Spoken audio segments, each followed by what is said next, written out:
Hey, do you want to come up?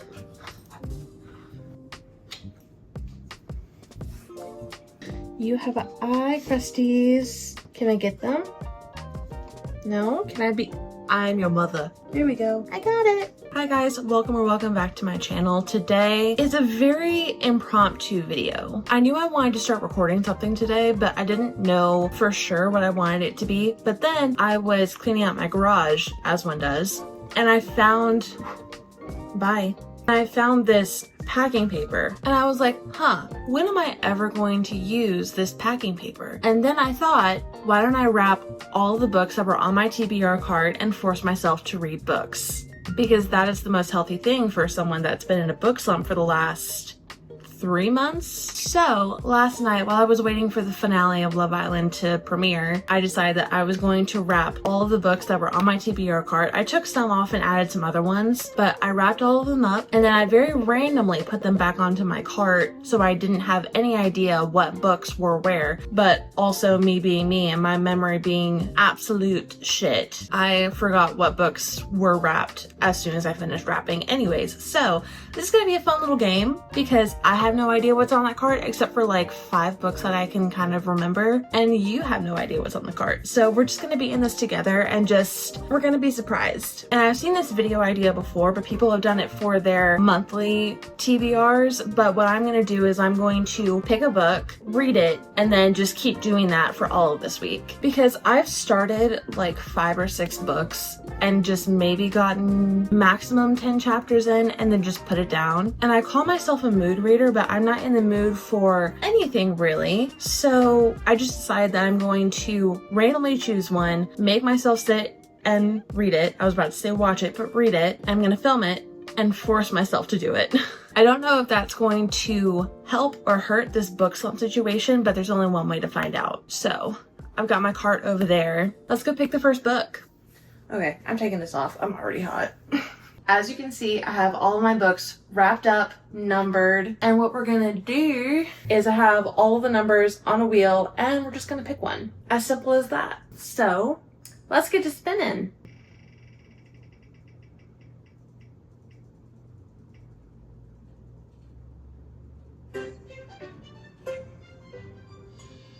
Okay, so it's number 5. Right here.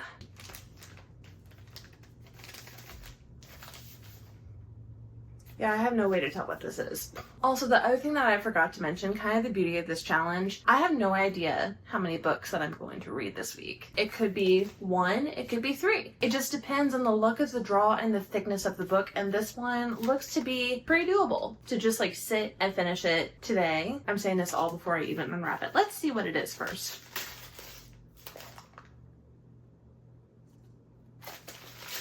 I'm excited.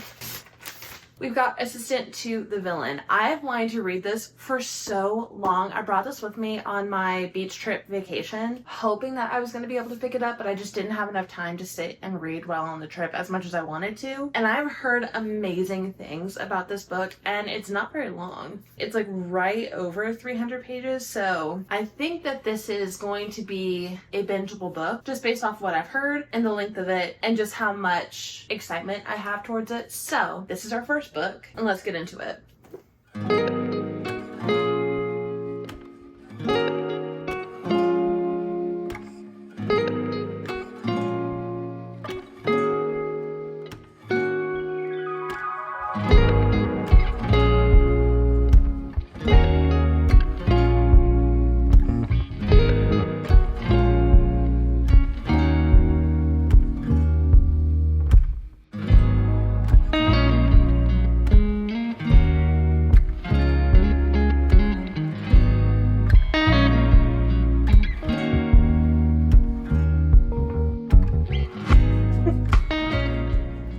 Honestly, I feel like Evie, the main character, she thinks how I think. Like, my brain would be doing the same things that hers is doing right now. It's like, man, this is so unfortunate how hot he is. Literally says, you just can't kill people and be pretty. It's confusing.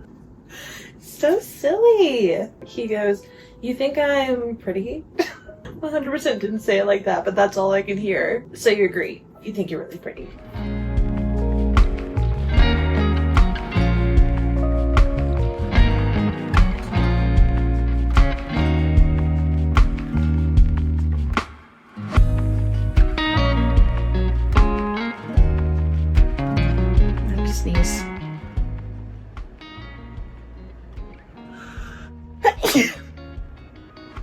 Wow.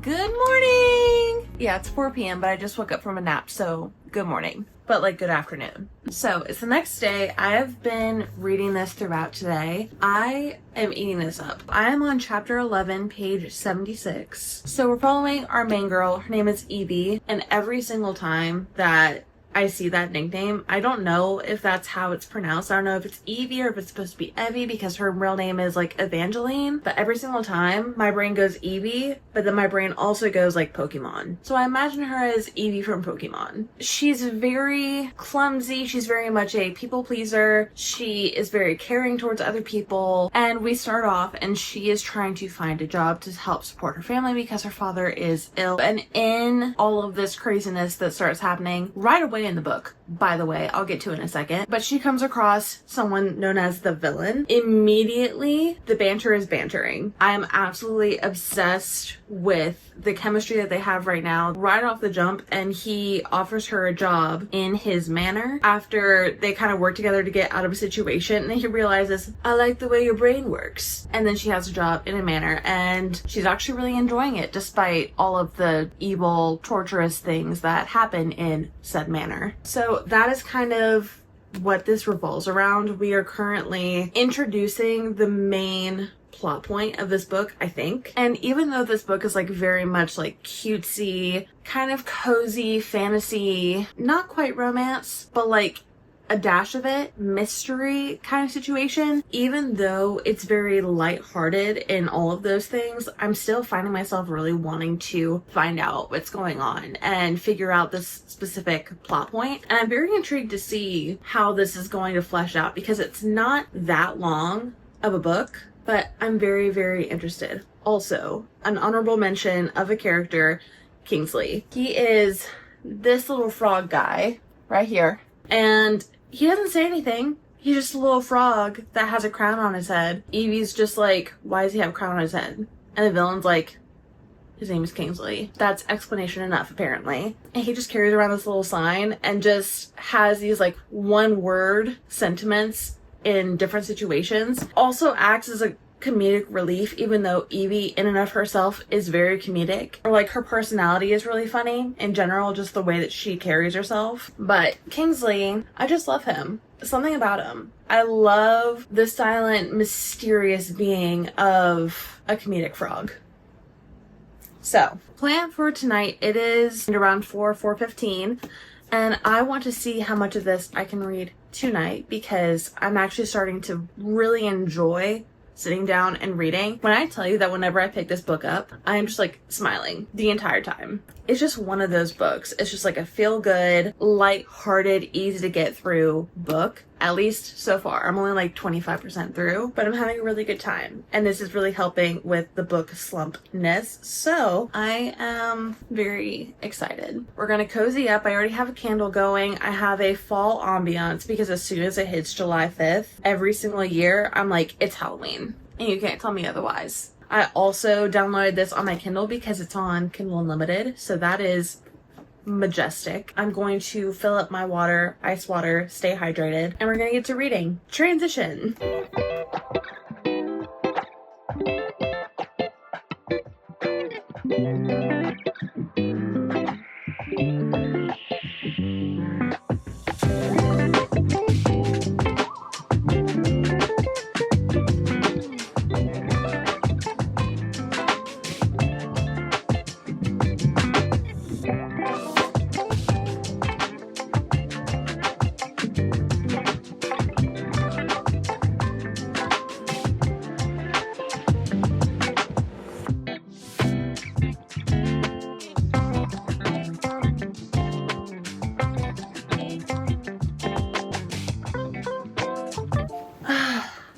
Good morning. I need to cool off a little bit. We are currently under a heat advisory, and that is definitely putting a damper on my summer-ween fall vibes. I'm still trying to make the most of it, obviously, but this ongoing heat advisory is really offending me, and I will not stand for it, but I'll sit for it. It's fine. So it's actually a couple of days later. I am on chapter 27, page 170. And it's starting to lose me just a little bit. Like, I understand what we're trying to figure out here. I do. But how we're getting to it and how we are seeing it, I don't even know. I can't words. I don't know how to describe how I'm feeling, but I feel like we're not getting anywhere. And I'm nervous because one thing happened, and I'm nervous that they're going to do this for every character in the book, where our main girl character, Evie, she was like really sussed out by one person and was like, "You're the culprit." And then he was like, "Whoa, man, no, I'm not." And she's like, "Oh, okay, well, who could it be?" If we go through every single character and that happens, I'm going to get annoyed. And the other thing is too, for the POV of the villain, it's like he knows all of these people, and we are starting to have conversations with different characters that are being introduced. Or there's one that we're about to have with someone that's been discussed, who I already know I'm not going to like. The best way I can describe it with how I'm feeling, how every chapter is going so far, every time there's something that's figured out, it's very vague, but it's also trying to be dramatic in a sense where it's like, I know just who to talk to, cuts off. And then it just leads to a very, I don't want to say like lackluster conversation, but just a conversation where it's like, well, I know of a guy, but it's not me. And it's just, I understand that it's the puzzle pieces coming together, but for some reason I'm getting annoyed. But it's not taking away from all of the humor that's in here, like the banter and everything. Like, I am loving all of that. It's just how the plot is going for me is just not my preferred speed, but I am halfway through. We've got a good bit left and I have nothing to do today. I'm going to sit and I'm going to read, and if I need to, then I will pull up the audiobook. I listened to the audiobook a bit yesterday, and if I'm being so honest, that narrator sounds like Siri's cousin or something. Like, it was a hard listen for sure, but I'll do what I need to do to get this book finished today. We've got 170 pages left, so it's very doable, but it's probably going to take me a few hours. Slow reader. So, let's get into it.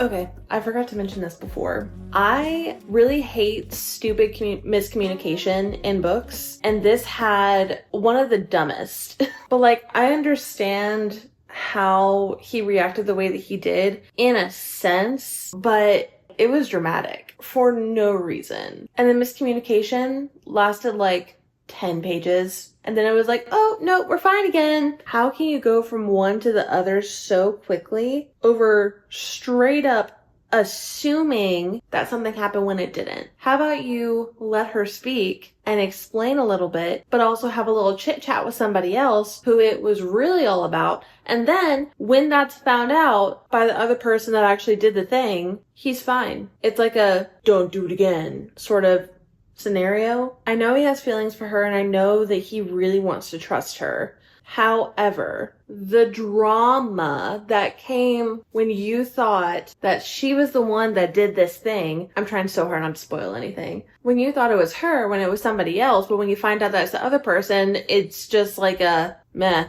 Don't do it again. Go do your thing. It just all ended up not being a big deal anyways, and it was just like a tantrum of sorts. But what else can you expect from a villain? Anyways, I didn't talk about that earlier.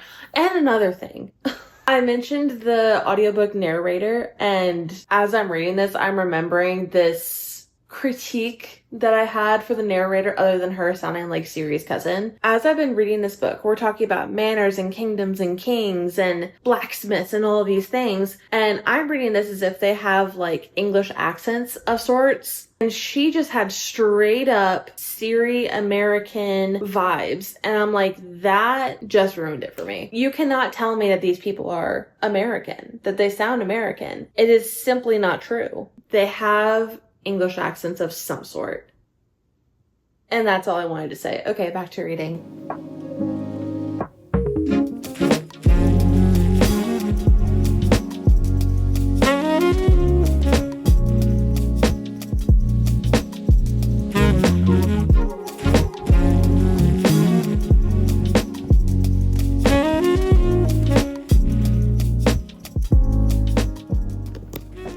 hell? Okay, just finished Assistant to the Villain.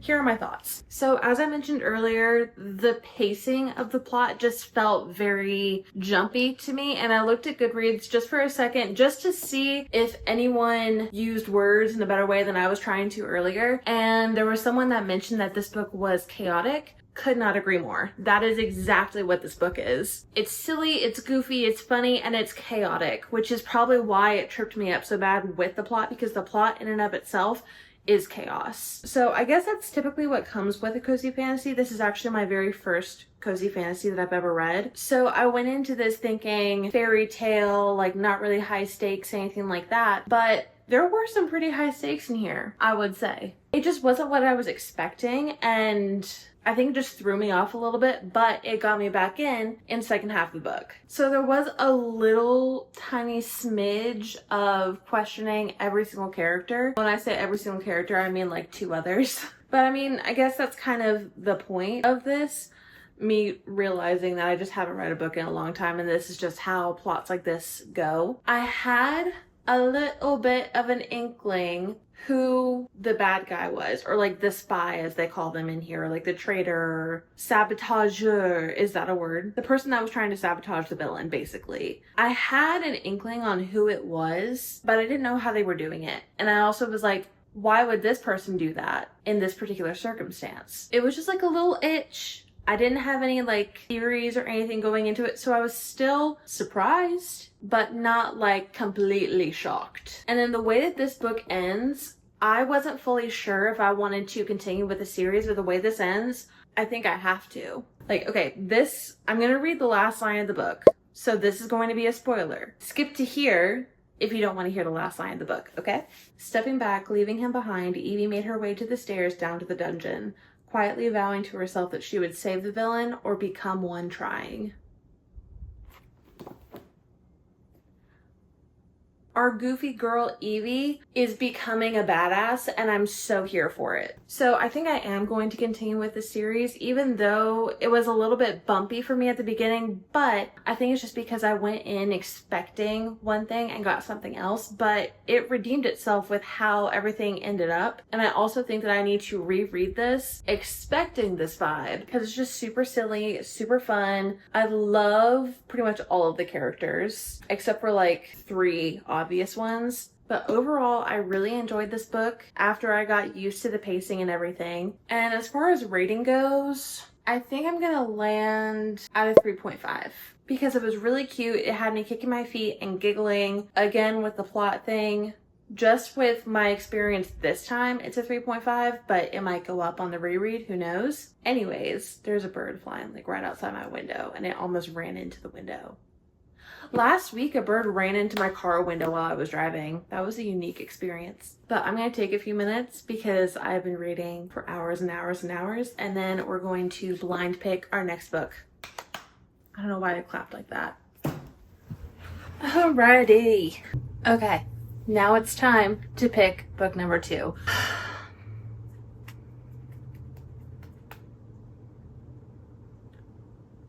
Yeah, I still don't know what I'm in the mood to read. Like, there's some really, really thick books up here that I'm very intimidated if they get picked. But they would be so satisfying to read and finish off, especially because one of these, pretty positive, it's number 12 here, is by an author that I've been wanting to read for so long. I've never read one of their books before. So that would be fun. And if I don't pick it in this video, then it's just gonna stay a mystery for you. At least I think it's number 12. I'm not gonna think about it, so we're just gonna spin.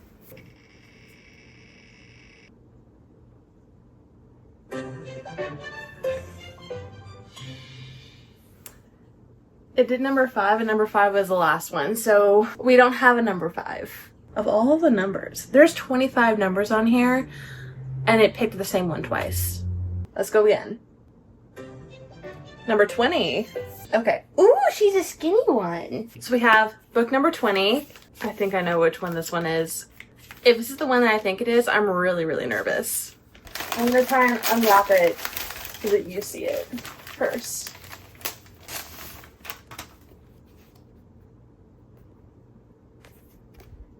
It's not the one I thought it was, but I'm still scared. You know what? It's fine. Colleen Hoover, though questionable as a human being, her books are just very easy to read, easy to get through, and this finishes off a series. So, I had no other words, so let's get into it. This is gonna be great.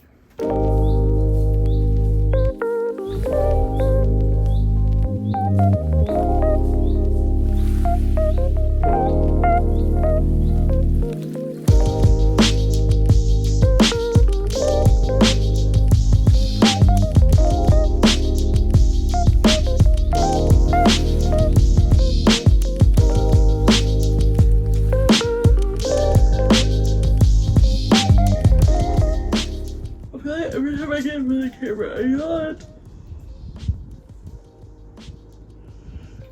I'm not even tired.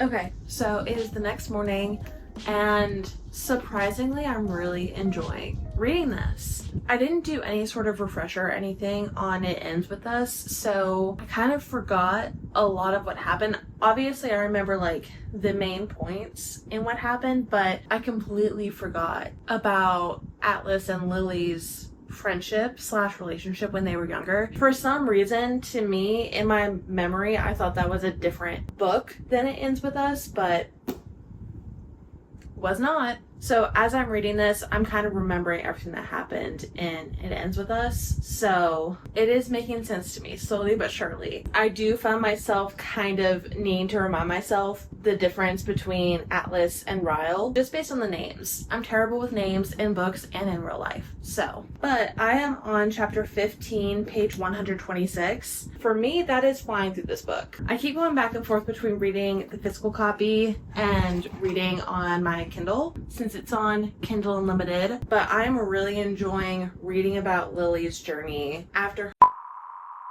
spoiler. But I'm really enjoying reading about Lily's journey after everything that happens in It Ends With Us, and how she's coping with it now, but also addressing all of the trauma that she's been through and the after effects and the things that are happening inside her head and the thoughts that she's having and the worries that she's having. Being able to read it is both beautiful but also really, really sad, just knowing everything that she went through. And she had a really, really great conversation with Marshall just a couple of chapters ago that really pulled at my heartstrings, and he really said exactly what she needed to hear in that moment. And so that was really heartwarming. And I also am really loving all the things that Atlas is doing for Lily. He is not letting her guess at all how he's feeling. I have just really been enjoying this outside of like the Ellen letters things, but I like how the journals are coming back up. I like how Atlas is reacting to different things, how he is kind of doing his own communication about his past with Lily. I don't know. I just think this is such an easy read, and it's heartwarming, it's heartbreaking. I don't like Colleen Hoover as a human, but these two books specifically, they just do something for me, and I don't know what. I think I'm just a simple girl that wants a simple read about something that's heartbreaking that makes me feel something. God forbid a girl wanting to cry a little bit today. I woke up and my throat hurts, and it's also supposed to be storming throughout today. So I'm just going to listen to my body, take a break, because honestly, yesterday was a very stressful day with adulting things. So I just need to take a day and just sit and read. According to my Kindle, I have less than 4 hours left in reading this book. So I should be able to get through. I feel like I'm constantly wanting to pick this back up. Like, this hasn't happened in a long time. I woke up this morning and I immediately wanted to start reading. And that's what I've been doing this morning. That's why I'm on page 100 and something. 127. Say what you want about Colleen Hoover, but for some reason her books just tend to get me out of reading slumps. I said what I said. So it is right about 10 a.m.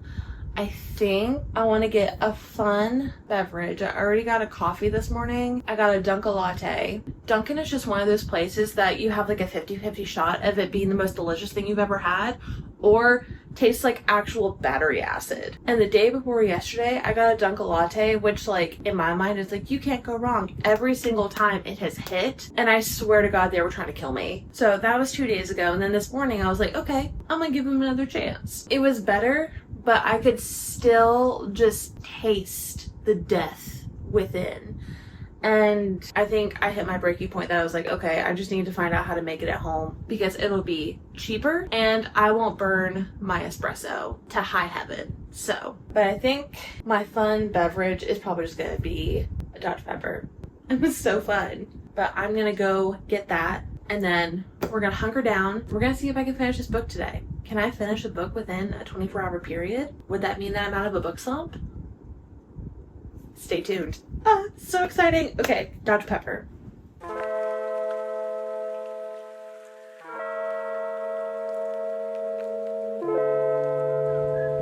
If there's ever a time that this ever gets to a point where I'm getting any sort of sponsors or anything, Dr. Pepper, I'm just saying.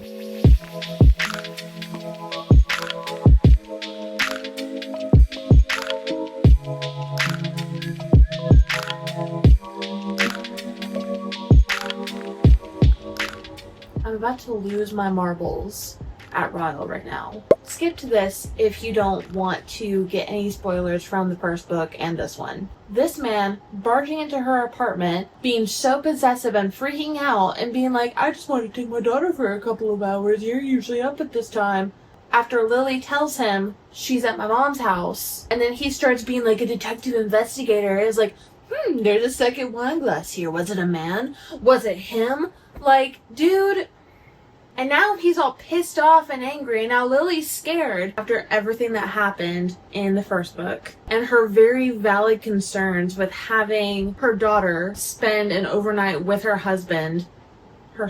dad, before she can speak, when the man obviously has anger issues. And he's being all like, woe is me, and trying to twist her words and be like, why can't I spend time with my daughter? Like, I'm not gonna do anything to her, blah, blah, blah. And I'm just like, you said the same shit about Lily. Sir, you have anger issues. Go to therapy. Actually change, because it's very blatantly obvious that you haven't changed no matter how much you say to her that you have changed. I'm stuttering. I'm getting so frustrated. But anyways, I'm still enjoying this book despite this moment of frustration here. Most of this book is focusing on Atlas and Lily, and specifically fleshing out more of Atlas's story and just continuing on with his life. And there are things that he's finding out now, and I'm really intrigued to see how this plays out. Right now I'm in the middle of a chapter, but I'm on page 205, chapter 24. So we're making some really, really good progress. And I just found myself binging this book. I did take a couple of breaks. I had to like eat lunch and stuff like that. But I am really enjoying this part. And I absolutely love Theo. He's so funny and just so cute. He's like this little 12-year-old that acts as Atlas's therapist, so he says. And there's some really funny like one-liners, and their relationship is really, really cute to me. I love it so much. I love how Atlas is just kind of there for him in almost like a brotherly sense. So it's just really sweet, and I really, really like it. And obviously Atlas and Lily, I love everything that's happening with them too. Ryle can go like sit on a cactus or something. I don't care. Take a long walk off a short pier or something. I don't know, and I don't care. I'm just tired of seeing his name come up on my screen. But anyways, I'm gonna get back into this.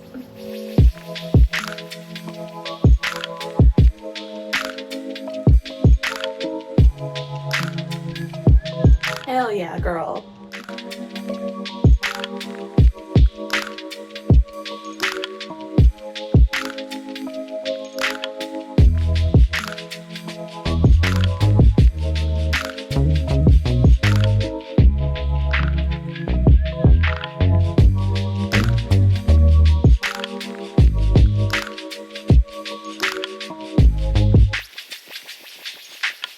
This is not a spoiler, but the scene between Theo and Josh when Theo talks about going to a pride parade with his parents. I love it.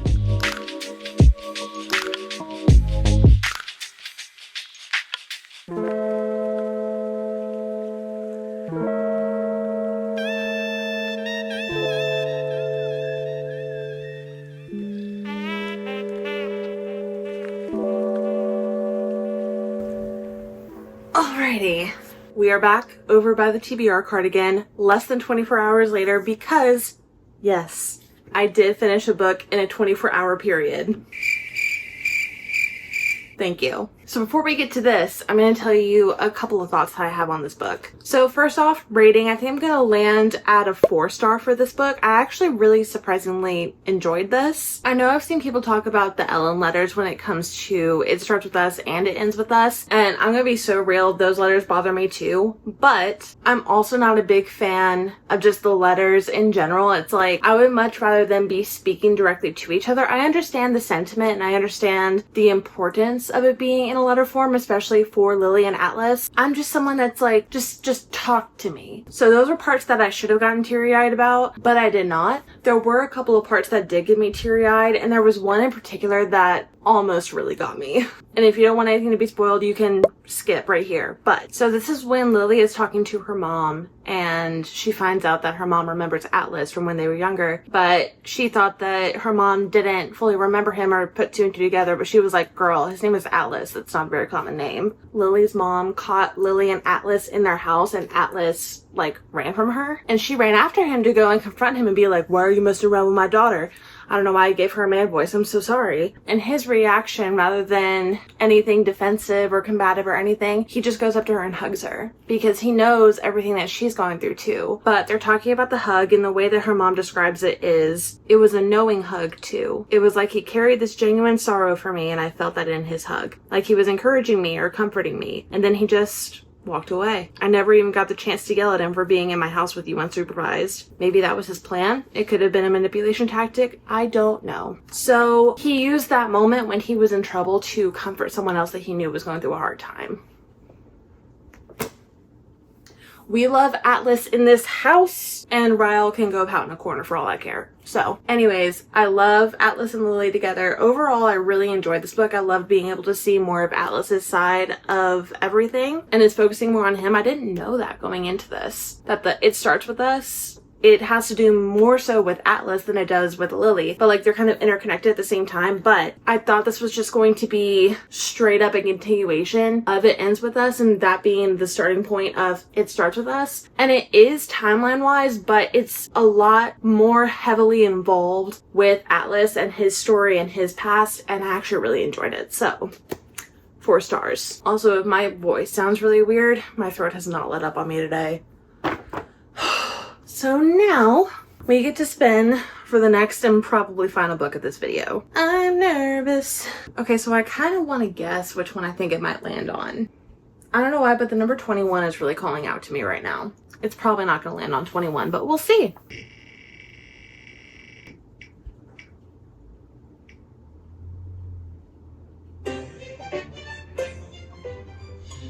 $16 was not 21. So we have number 16. I only have one book in mind that this could be. That didn't help at all. I love this video just because it feels like Christmas. Anyways.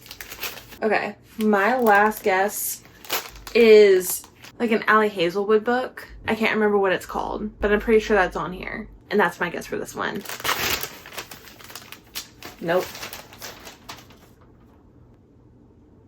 We just finished the series, so we're starting a new one. So Caraval is in the same world as the Once Upon a Broken Heart trilogy, and I've read all of those books and I really liked them. And I think that this is the prequel series that follows more of like Jax and his story. So I'm very, very interested to see how I like this. But it's the second fantasy of this video. And we already know how the first one went, but I'm hoping, since I know what the vibes are with this because I already read from the same author in the same world, so I generally know what I'm getting into with this, so hopefully this will go better. But I have been wanting to start this series for a long time, and when's a better time than right now? Well, I'm gonna take a break for a little bit.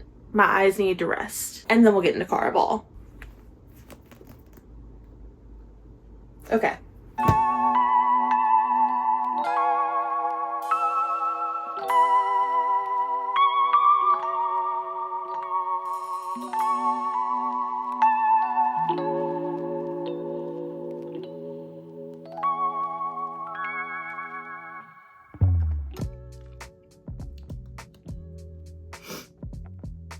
So it's been a few days.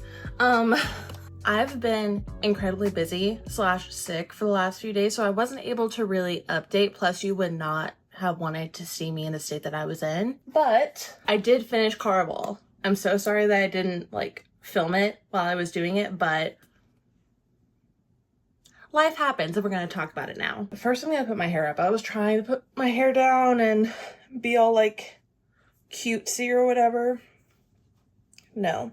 If I look like an egg, I'm sorry. So, Caraval. The whole premise is we are following primarily Scarlet. She is the daughter of a piece of shit, basically. And she is doing everything that she can to get her and her sister Donatella away from him. Off their island, out of their kingdom, all that jazz. And she had been writing for years and years and years to this event called Caraval that if you compete in it, you win some major prize. And that could have been a way to get away from their father. And obviously, one thing leads to another. They end up doing Caraval. When I was reading at least like the first half of this book, I was just like, this is just like Phantasma. Just the whole premise of trying to get out of a situation, joining this competition of sorts. It's like last man standing sort of situation, but like the primary reason why she goes is because of her sister Donatella. And if you've read Phantasma, that's like exactly what happens. Basically, Scarlet doesn't really want to do Caraval. Donatella does. Donatella goes. Scarlet wants to follow her, but she's like, how do I get there? And this sailor guy Julian is just like, me girl, except in like a really hot, sexy, seductive kind of way. I really like Julian. Every single time that I read his name and like I was picturing him, all I could think of was like a pirate. But like Hook from Once Upon a Time, you know? That is how I was imagining Julian. And he's just helping Scarlet through Caraval and just they have a deal, like in Phantasma, like I will help you get to this so that you can save your sister. I basically read the same book, but this is more of like a circus vibe rather than Phantasma is like hell. And there's like this whole lore behind Caraval revolving around this guy named Legend, that he started Caraval to like prove that he was something to someone that he loved, like a woman that he loved. And he was like, I'm gonna have the best circus and the best show in the entire universe or something like that. And so that is where Caraval comes from. And he's just kind of the ringleader of all of it.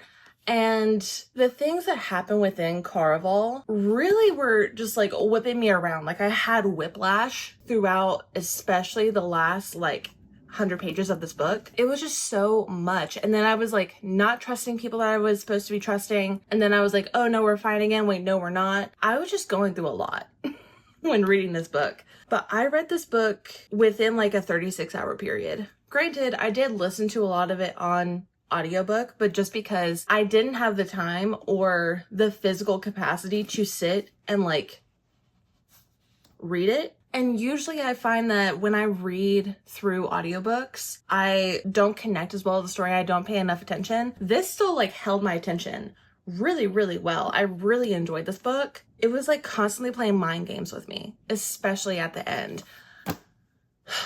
This is a spoiler. Skip if you don't want to hear. If my sisters pulled the shit that Donatella did against Scarlet when it came to what this whole game revolved around and the whole scheme with using Legend to try and get them away from their father and like kill him off somehow, while also having this plot that like if she were to, that Scarlet would use the wish to wish her back to life, I would not have been able to get over it like Scarlet did. Scarlet was just like, oh, I understand why you did it that way. And I'm just like, no, but whatever. I would not have let that slide. But with all that being said, overall, really, really enjoyed this. I loved the friendship / relationship and the tension between Scarlet and Julian. Donatella, she pissed me off, but it's whatever. And I was flabbergasted, to say the least, with the end of all of this. I had the tiniest inkling of some people that were involved in different ways, but I had no idea how, like, everything would fit together. I'm like, but that doesn't make sense, but that doesn't make sense. And then the end happened and I was like, oh, that makes sense. But as far as rating goes, I think like a 4 or like a 4.25. I really enjoyed this. This wasn't quite up to like a 5-star just because I didn't get the 5-star feeling, but I was invested. I wanted to know what was going to happen. I wanted to see what all was going to happen throughout Caraval. It was just very intriguing, very entertaining, and I thoroughly enjoyed it. So, oh, I hate having these in order because this one's so much longer. No, that's going on the bottom. Finishing off this video, I read 3 books this week, which is something that I haven't done in so long, and it feels really, really good. And I definitely think that despite the whole premise of this video being like, I'm a mood reader, but I don't know what I want to read, and just picking things randomly and hoping for the best, I think it worked in my favor because I do feel a lot more out of my book slump and overall life slump in general because I've taken the time to read these books and feel like a sense of productivity with it and just like checking things off a list. And so that makes me feel really good just overall. I really hope you enjoyed today's video. Let me know if you want me to continue this series. I probably am no matter what because I didn't wrap those books for nothing. So I hope you're looking forward to more videos like this because I'm going to do it. But thanks so much for watching and I will see you in the next one. Bye.